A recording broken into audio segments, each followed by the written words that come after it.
and I just got this new bag for my favorite tool in the garage. This is a giant vacuum cleaner. Blowing leaves is one thing, but getting rid of them, this is really the best way. This is the new one that I just got. So I have two of my own, but my yard is big enough that those are not enough. And I don't mean that they fill up. What happens is that this is a material where the vacuum cleaner sucks the leaves and mulches them and puts them in here, but also sucks all the dust and other things from the yard.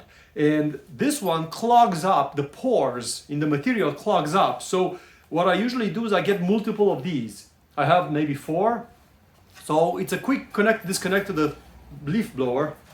So when I vacuum, I just take it out and put another one in. The stuff collects inside here, and then you could just open the zipper and then you just throw this in the trash. Usually it's about a quarter full, so maybe this much full.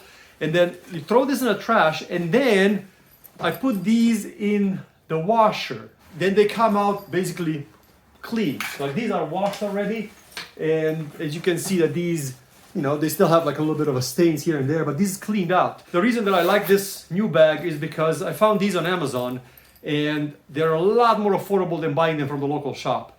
So that's the only reason that I'm making this video, is that I love my tool, but I also love to save money on bags.